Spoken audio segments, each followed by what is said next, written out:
ಎಲ್ಲ ಜಿಲ್ಲೆಗಳಲ್ಲಿ ಅತಿವೃಷ್ಟಿಯಿಂದ ಸಂಪೂರ್ಣ ರೈತರ ಬೆಳೆ ಹಾಳಾಗಿದೆ. ಇವತ್ತು ನಮ್ಮ ಬೀದರ್ ಜಿಲ್ಲೆಯಲ್ಲಿ 100% ಅಂದರೂ ತಪ್ಪಿಲ್ಲ, ನದಿ ಪಾತ್ರ 100% ಹೋಗಿದೆ. ಆದರೆ ಒಟ್ಟಿಗೆ ಎಲ್ಲಿದ್ದರೂ ಸಹ 80ಕ್ಕಿಂತ ಮೇಲ್ಪಟ್ಟು ರೈತರ ಬೆಳೆ ಹಾನಿ ಆಗಿದೆ. ಅದಕ್ಕೆ ಇವತ್ತು ನಾವು ಕಳೆದ 12ನೇ ತಾರೀಕು ಹಿಡಿದು ಬೀದರ್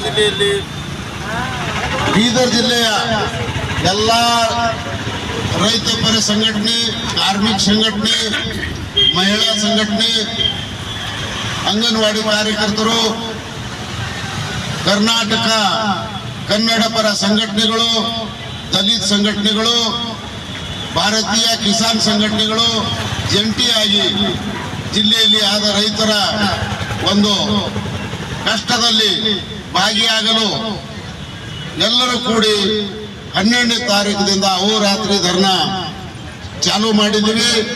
ಸರ್ಕಾರ ಇಲ್ಲಿವರೆಗೆ ಇವತ್ತು 5ನೇ ದಿನಕ್ಕೆ ಕಾಲಿಟ್ಟಿದೆ. ಆದರೆ ನಮ್ಮ ಈ ಒಂದು ಪ್ರತಿಭಟನೆಯ ಸ್ಥಳಕ್ಕೆ, ಧರ್ನಾ ಸ್ಥಳಕ್ಕೆ ಸರ್ಕಾರದ ಯಾವ ಪ್ರತಿನಿಧಿಯಾಗಲಿ ಬಂದಿಲ್ಲ. ಇವತ್ತು ನಮ್ಮ ಪಾಲಕ ಸರ್ಕಾರ ಕಣ್ಣು ಮತ್ತು ಕಿವಿ ಇಲ್ಲದಂತೆ ಆಗಿದೆ. ಬರೀ ಅವರ ಮಾತುಗಳನ್ನೇ ನಾವು ಕೇಳಬೇಕು, ನಮ್ಮದು ಕೇಳ್ಕೊಳ್ಳಕ್ಕೆ ಅವ್ರಿಗೆ ಕಿವಿನೂ ಇಲ್ಲ, ನೋಡ್ಲಿಕ್ಕೆ ಕಣ್ಣು ಇಲ್ಲ ಅನ್ನುವಂಥ ಪರಿಸ್ಥಿತಿ ಆಗಿದೆ.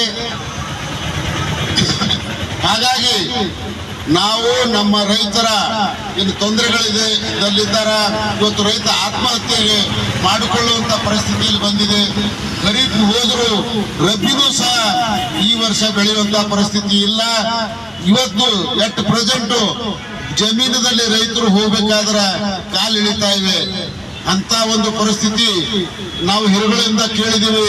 100 ವರ್ಷದ ಇತಿಹಾಸದಲ್ಲಿಯೇ ಬೀದರ್ ಜಿಲ್ಲೆಯಲ್ಲಿ ಇಷ್ಟು ಮಳೆ ಆಗಿಲ್ಲ ಅನ್ನುವಂತ ಮಾಹಿತಿಯನ್ನು ಪಡ್ಕೊಂಡಿದ್ದೀವಿ. ಆದರೆ ನಮ್ಮ ಸರ್ಕಾರ ನಮ್ಮ ಕಡೆ ನೋಡ್ತಾ ಇಲ್ಲ. ಕಾಟಾಚಾರಕ್ಕೆ ನಾವು ರೈತರಿಗೆ ಏನು NDRF SDRF ಯೋಜನೆಯಲ್ಲಿ ಹೆಕ್ಟರ್ಗೆ 8,500 ರೂಪಾಯಿ, ಅದು ಹೆಚ್ಚುವರಿಯಾಗಿ 8,500 ಕೊಡ್ತೀವಿ ಅಂತ ಸರ್ಕಾರ ಹೇಳ್ತಾ ಇದೆ. ಅದು ಎಲ್ಲಾ ರೈತರಿಗಿಲ್ಲ, ಕೆಲವೇ ರೈತರಿಗೆ ಕಾಟಾಚಾರಕ್ಕೆ ಕೊಡ್ತಕ್ಕಂಥ ವ್ಯವಸ್ಥೆಯಲ್ಲಿ ಸರ್ಕಾರ ಇದೆ. ಹಾಗಾಗಿ ನಾವು ಎಲ್ಲಾ ರೈತರಿಗೆ ಏನು ಬೆಳೆ ಹಾನಿ ಆಗಿದೆ 50 ಎಕರೆ ಇರಲಿ 20 ಎಕರೆ ಇರಲಿ ನಾವು ಬರೀ ಕೊಡೋದೇ 5 ಎಕರೆ ಅಂತ ಹೇಳ್ತಾ ಇದ್ದಾರೆ.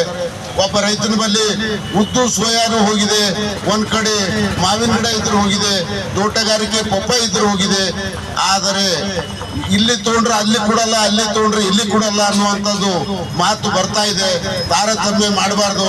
ಒಂದು ತೋಟಗಾರಿಕೆ ಬೆಳೆ 1 ಎಕರೆಗೆ ಬೆಳಿಬೇಕಾದ್ರೆ ಕನಿಷ್ಠ 80ರಿಂದ 1 ಲಕ್ಷವರೆಗೆ ಖರ್ಚು ಬರ್ತದ. ಅದ್ರಾಗಾರ ತಗೋರಿ, ಇಲ್ದ್ರ ಉದ್ದು ಸೋಯಾದಾಗಾರ ತಗೋರಿ ಅನ್ನುವಂಥ ತಾರತಮ್ಯ ಸರ್ಕಾರ ಮಾಡ್ತಾ ಇದೆ.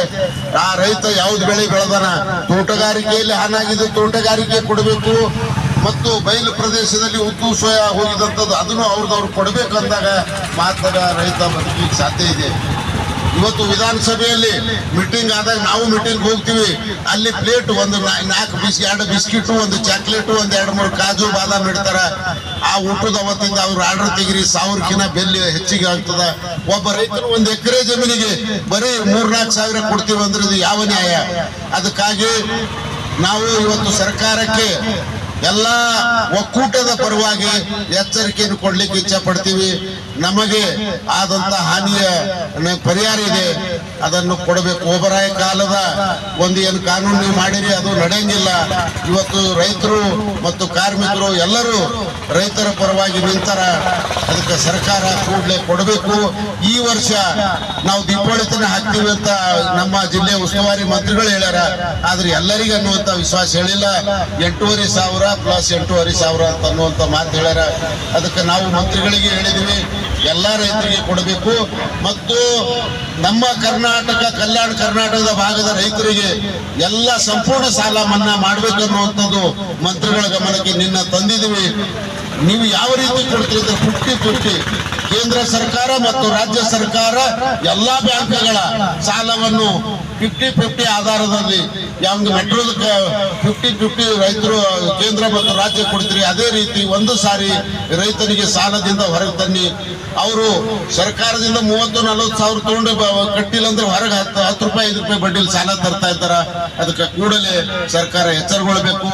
ಮತ್ತು ಕಾರ್ಖಾನೆಗಳು ಪ್ರತಿ ವರ್ಷ ಕಾರ್ಖಾನೆ ಚಾಲೂ ಮಾಡೋದು ನಂತರ ನಾವು ಇಷ್ಟೇ ಕೊಡ್ತೀವಿ, ನಮ್ಮ ಫ್ಯಾಕ್ಟ್ರಿ ಲಾಸ್ ಆಗ್ಯದರ. ಇಲ್ಲಿ ಪಕ್ಕದ ಮಹಾರಾಷ್ಟ್ರ ಅದೇ ಕಬ್ಬು ಕೊಟ್ರ 3,000 ಟನ್ನಿಗೆ ಹೋದ ವರ್ಷ ಕೊಟ್ರ, ಇವರು 2,650 ಕೊಟ್ರ.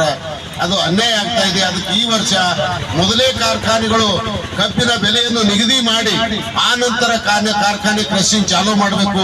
ಇವತ್ತು ಮಾರಾಟದವ್ರು 33 ಕೊಡ್ತೀನಿ ಅಂತ ಹೇಳ್ತಾ ಇದ್ದಾರ, ಇವ್ರು ಇನ್ನ ಬಾಯಿ ಬೀಸ್ತಾ ಇಲ್ಲ. ಅದಕ್ಕೆ ಸರ್ಕಾರ ಜಿಲ್ಲಾಡಳಿತದ ಎದುರಾಗಿದ್ದು 2,700 ಕೊಟ್ಟಿಲ್ಲ. ಅದಕ್ಕೆ ಸರ್ಕಾರ ಮೇಲೆ ಕಾರ್ಖಾನೆಯವರ ಮೇಲೆ ನಂಬಿಕೆ ಉಳಿದಿಲ್ಲ ಅಂತ ನಾವು ಇಲ್ಲಿ ಕುಂತಿದೀವಿ. ಕೂಡಲೇ ಆ ಕಬ್ಬಿನ ಬೆಲೆಯನ್ನು ನಿಗದಿ ಮಾಡಿ ನಾವು ಇಷ್ಟು ಕೊಡ್ತೀವಿ ಅಂತ ಕಾರ್ಖಾನೆಯವರು ಘೋಷಣೆ ಮಾಡಿ ಕ್ರಷಿಂಗ್ ಚಾಲೂ ಮಾಡಬೇಕು. ಈಗಾಗಲೇ ಈ ಒಂದು ಖಾಂಡ್ಸಾರಿಯಲ್ಲಿ ಆ ರೆಡ್ಡಿ ಅನ್ನುವಂತ ಫ್ಯಾಕ್ಟ್ರಿ, ನಮ್ಮ ಬಂಡೆಪ್ಪ ಕಾಶಪ್ಪರ ಅವ್ರ ಫ್ಯಾಕ್ಟ್ರಿ ಅಂತ ತೊಗೊಂಡ್ರ, ಅವ್ರು ಮಹಾತ್ಮ ಗಾಂಧಿದವ್ರು ಕೊಟ್ಟು ಕೊಡ್ತೀವಿ ಅನ್ನುವಂಥದ್ದು ಸಬೂಬ್ ಮೇಲೆ ಕಾರ್ಖಾನೆ ಚಾಲೂ ಮಾಡ್ಯಾರಂತ. ನೀವು ಎಷ್ಟು ಕೊಡ್ತೀರಿ ಮೊದಲು ಘೋಷಣೆ ಮಾಡಬೇಕು, ಆ ನಂತರ ನೀವು ಕ್ರಷಿಂಗ್ ಒಯ್ಬೇಕಂತ ನಾವು ಮಾಧ್ಯಮದ ಮುಖಾಂತರ ಒತ್ತಾಯ ಮಾಡ್ತೀನಿ. ನಾನು ಮಲ್ಲಿಕಾರ್ಜುನ ಸ್ವಾಮಿ, ರೈತ ಸಂಘ ಅಧ್ಯಕ್ಷ. ಪರಿಹಾರ ಕೊಡಲೇಬೇಕು, ಬರಗಾಲ ಘೋಷಣೆ ಮಾಡಲೇಬೇಕು, ಹಸಿ ಬರಗಾಲ ಘೋಷಣೆ ಮಾಡಲೇಬೇಕು. 60 ವರ್ಷ ದಾಟಿಲ್ಲ ರೈತರಿಗೆ ಪ್ರತಿ ತಿಂಗಳಿಗೆ 10,000 ಪೆನ್ಷನ್ ಕೊಡಲೇಬೇಕು. ಅದಕ್ಕಾಗಿ ಹೋರಾಟ, ಎಲ್ಲಿವರೆಗೆ ಹೋರಾಟ? ಪ್ರತಿ ಟನ್ ಕಬ್ಬಿಗೆ 3,500 ರೂಪಾಯಿ ಹಾಗೂ 1 ವಾರದಲ್ಲಿ ಎಲ್ಲ ಅಕೌಂಟ್ ಹಾಕಲೇಬೇಕು. ರೈತರೇ ಒಂದಾಗಿ, ರೈತರೇ ಒಂದಾಗಿ. ಕರ್ನಾಟಕ ರಾಜ್ಯ ರೈತ ಸಂಘಕ್ಕೆ, ಕರ್ನಾಟಕ ರಾಜ್ಯ ರೈತ ಸಂಘಕ್ಕೆ ಎಲ್ಲಿವರೆಗೆ ಹೋರಾಟ?